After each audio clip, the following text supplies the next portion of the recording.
when I first started to dive into longevity and all these fascinating ideas that we can use to extend our lifespan, but also the quality of our lives, what I was fascinated by is that logically we think that more nutrients is better.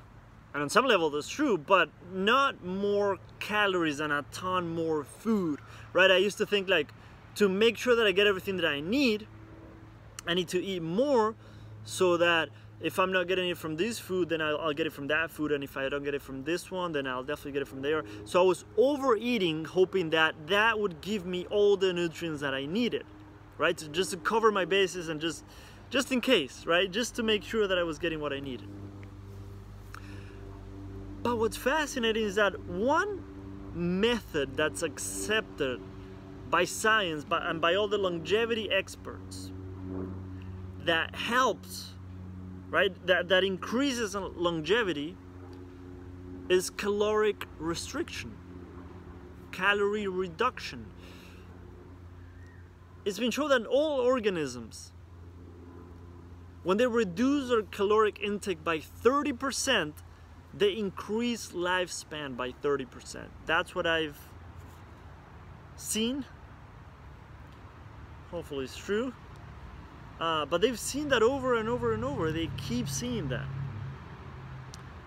And some people argue about our biological needs, and they say that you need to make sure that your blood sugar is stable and don't starve yourself, and you need this and you need that. Like I said, logically maybe, but the body can adapt. The body can adapt. And sometimes the body needing to adapt to those things is what gives us benefits. Think about exercise. That's how it works. You push your body needs to adapt to that. Your body needs to be able to continue to maintain that level of activity. So it's incredible what happens at the level of your mitochondria and how your body adapts to the quote-unquote stressors that you present it with. Because one idea that to me is fascinating, and I know it might trigger some people because we defend what we like, but is that eating 3 meals a day was invented by culture and society, and it's not based on health or science or what the body actually needs. Eating 3 meals a day was invented by society and culture. If you do some reading, and you'll see that in the past they didn't used to eat as much. 2 meals was more common. Some people had some stuff during the day and then a big meal at night.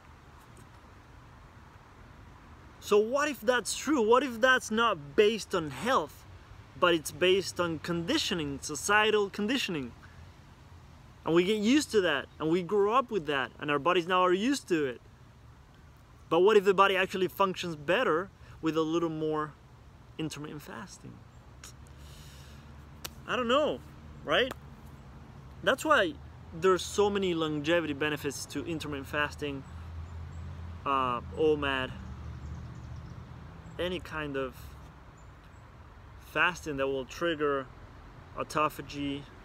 And also, if you think about this, that aging in part is the accumulation of damage to your DNA. Like you keep adding more and more damage, more on top of what's already been done. I will continue to do it.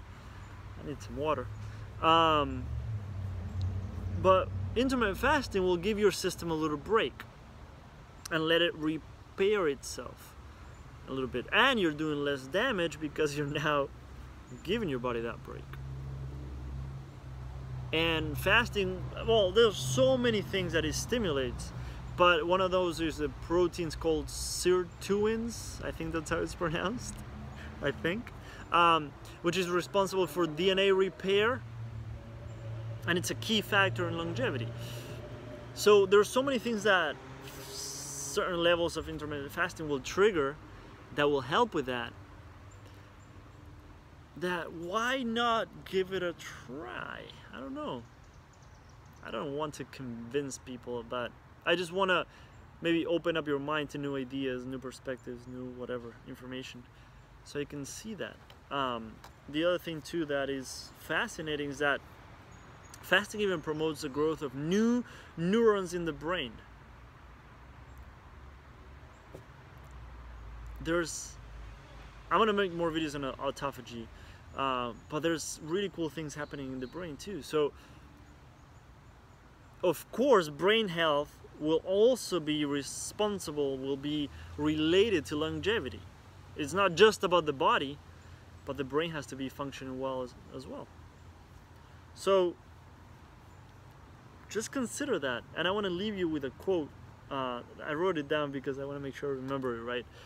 But I think there's many quotes from the past that are very interesting and can be a good reminder of some cool ideas. And this one's by Mark Twain that said, "A little starvation can really do more for the average sick man than can the best medicines and the best doctors." It's incredible. If you do fasting, if you do some research, it's incredible what fasting can heal. It's amazing what fasting can do for the body. So I just want to share that in case you're thinking about it. And if you want to share this with someone, let them know. More coming. Have an amazing day.